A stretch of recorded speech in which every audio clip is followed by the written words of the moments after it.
Peace, brothers and sisters, gods and goddesses. I'm sure I'm Amun. This is part 2 of Kareem Hunt. Even though the story's been out since February, February was when the time Kareem, the incident happened, but it's still going on, and more evidence is coming out.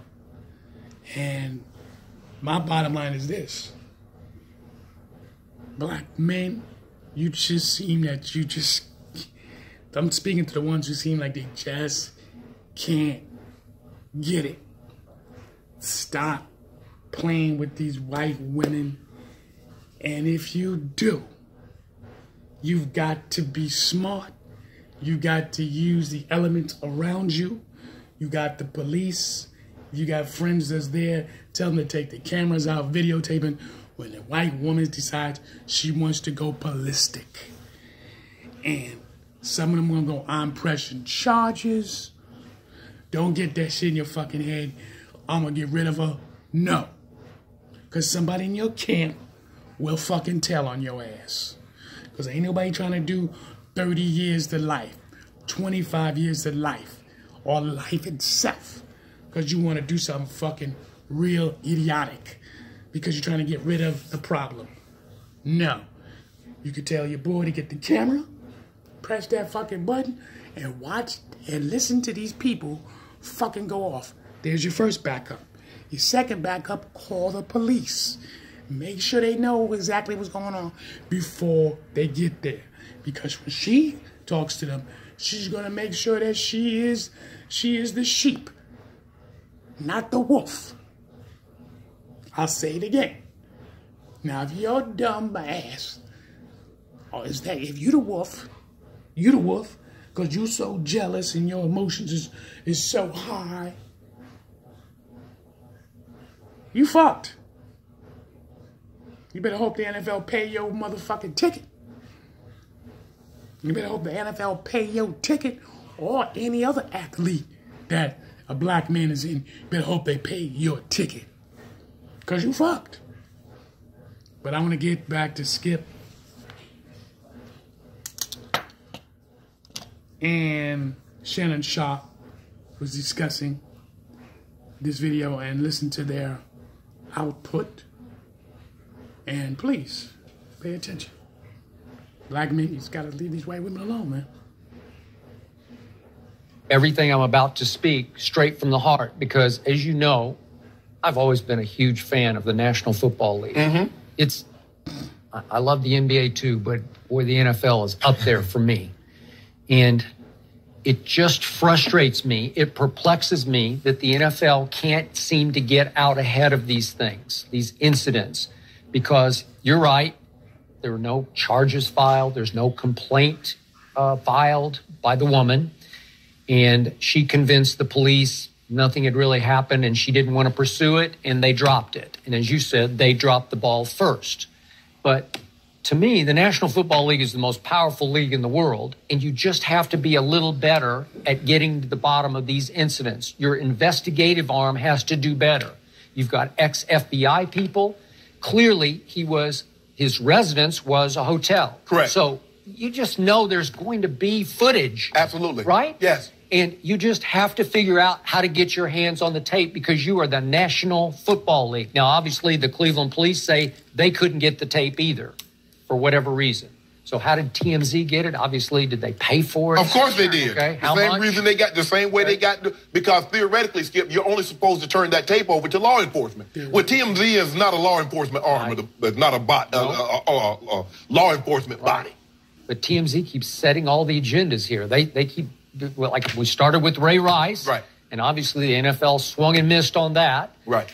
And then that leads me to what happened with Ezekiel Elliott. And I'll be the first to admit, lifelong Cowboy fan, I'm not objective. I love Ezekiel Elliott as a football player. I don't love a lot of things he's done off the field. Right. But in that case, Kia Roberts was the NFL's director of investigations, and she asked to testify at Zeke's hearing against the better wishes of her bosses above her, and she testified that she was the only member of the NFL front office that interviewed his accuser, not once or twice, but 6 times.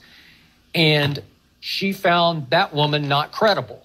And instead, Zeke got 6 games. Yeah, and Kia Roberts lost her job eventually. She did, but I think, Skip, we have to be careful because we keep saying the NFL. Well, the NFL is not the body that's investigating, so they don't have precedent over this case. The NFL can't says, okay, we're going to give you $300,000. Just remember, though, they never even asked to interview Kareem Hunt. He said yesterday, or the victim. Now, see, Skip, all right, that's where they made the mistake. I believe this is where they dropped the ball because the Kansas City Chiefs took Kareem Hunt's word. The NFL took the Chiefs' word. So, look, if I don't really want to know, I just ask you, Jenny, where did you go? And if Jenny just tells me, well, I went to the Starbucks, okay, if I don't really want to know, I'm just going to take Jenny's word for it. But if I really, really wanted to know, I'm going to do some investigating on my own. But I might be afraid of what I might find out, Skip. So, but what are you always telling about teams and the NFL just investigating players? Yeah. Tailing them. Yeah. You know, they know everything about everything. Yeah. Well, why can't you get to the bottom of this one fairly quickly? Because here's the thing, Skip. There was a video, and by law, someone could lose their job and be put in jail for turning this over to TMZ. What I believe happened is the same thing that happened to Ray Rice. Somebody made a copy. Because remember now, this happened in February, where the price wasn't high enough for someone to turn that copy over. So the price kept going up. So someone got a nice little Christmas, got to go get a nice little Christmas check, Skip. That's what happened. Look, Skip, I just don't know. Can the NFL do more? You got to at least call Kareem Hunt in and talk to him. You got to at least try and get in touch with the victim or the alleged victim. At this point, it was just an allegation. But we know what we know now is because of video. See, Skip, Kareem Hunt didn't know there was a video. Because if he had known there was a video, he'd have told the truth in the beginning. Because what did they say? If you play football, the eye in the sky doesn't lie. Okay, but wouldn't the NFL sit back and live in fear that the video might come out at some point? And now they look bad. They look bad. They haven't done a good job of that. This isn't new. This isn't a new issue for the NFL. And you listen to the video and you watch Kareem, and I do believe he's sorry. And I'm sure he was under the influence of something. Well, he didn't admit that, which doesn't really change the thing. But I just don't know if he deserves another shot because you make that mistake. Really? You think? I don't know if he does. Out? So here's my thing now. Wow. If this is it, I just want to make sure we're clear. If this is a lifetime ban for a professional athlete, I want doctors, I want police officers, I want everybody to get a lifetime ban because it just can't be for domestic violence if you're a professional athlete. I want everybody that has an occupation to suffer a lifetime ban. By the way, that's the way we're going. I'm not even sure this qualifies.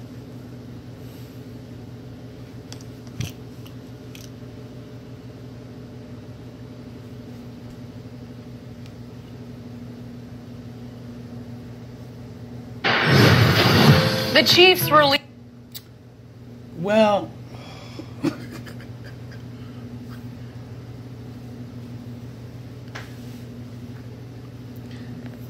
I show you again towards the end how the white female reporter came in nice and smoothly. But now we see it in the backhand how she slowly came in and tried to destroy Kareem Hunt. Because in the first videos that I showed you before, you just see her just coming out her mouth. But now we actually see how it all was unraveled. Quickly, smoothly. How innocent she was. Oh, I can clearly see Kareem Hunt. He was very apologetic. And he was sincere. And I believe that he was. But I don't think he should be able to play football. Never again. But Shannon put her at the halt. And you seen that in my last video. Brothers and sisters, gods and goddesses, kings and queens, however you want to be called. For whatever reason why you believe you need to sleep with white women and have sex with white women, and lose your mind over white women. For what? Don't tell me black women ain't never treated you good. Don't tell me that. Now, that's a real thin case if you find out black women never treat you good. Real thin case. Remember, you're not looking for no relationship in the first place. You're looking to have a good time. Hanky-panky. Most of the time. But why do you look to have hanky-panky with white women? Why do you want to have sex with white women? I'm always sure on those tours as you go to city to city, there's a whole lot of different culture females that's out there. And I know. I don't want to sound bigoted, but it's going to be majority white females because you know what white females are doing? They're trying to get ahead too. They're trying to make money too. One way or the other. And you the black fool, the black Superman, and she the white kryptonite.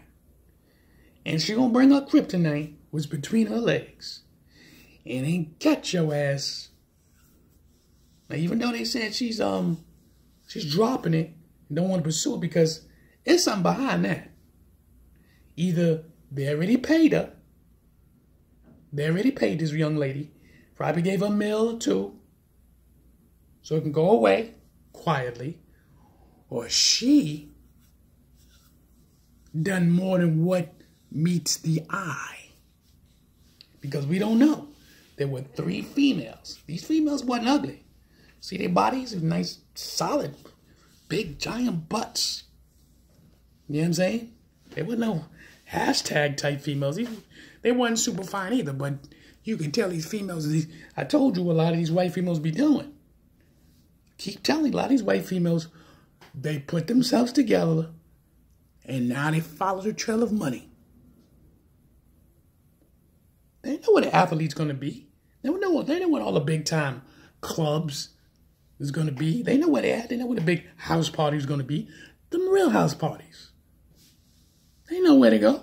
They got friends that's connected to that are connected. And then you being around these supreme athletes that you see on TV all the time, you get overwhelmed. You go, oh God, look at him. Woo.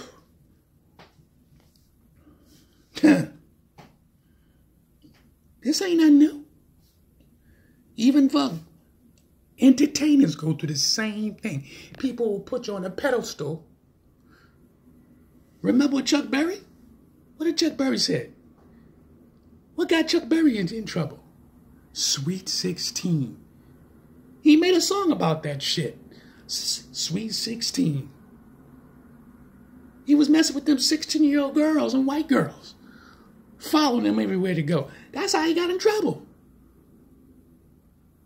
Couldn't leave him alone. And they couldn't leave him alone either. That's a whole different type of ball game. Yes, black women do it too. Don't get it twisted. But if the story's the other way around, the black woman is chasing after a white athlete or white entertainer, she's not going to be so credible. She's not going to be so credible. Trust me. White women will quickly go, I'm pressing charges on your black ass. Black women also have said, well, there's only one case that the guy's wife's like, I think he decked her, knocked her out in the elevator, and she said, I'm not pressing charges. One case, because normally, I mean, there's a lot of cases out there, they make the TV like that, but a lot of times these women don't say nothing because they don't want to get their face on camera because you're dealing with some psycho fucking fans out there. Some serious psycho fans out there. Legitimate psycho fans, and they will fucking act crazy. Because in their mind, you fucking with their athlete. But I'll say it again. Black men, you got to be careful. And if you don't start to understand what white supremacy is, I don't care how they was talking because that's how they was using. They was using code talk. They was using code talk. At the end of the day, you think racism is over? You think you're in a melting pot? Keep on playing with them white women. Keep it up. Then you want to feel sorry for, oh, she took his career. Really? Who told him to be fucking them white women? So what? They in his face. Leave him alone. Because their mind, it's a privilege to fuck them. They might not tell you that shit, but they be talking like that.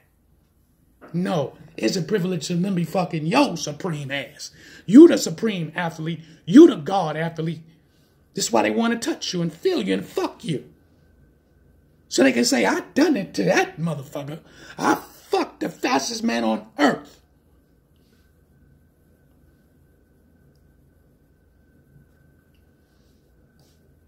Huh? Michael Jordan was the greatest basketball player. I fucked him. Don't get it twisted. To sit there and be able to say, I was in a room with him, I did this and so and blah, blah, blah. They got something against on their belt. This is what you'll never understand. I'm sure I'm around. Black men, better wake up. It ain't always so.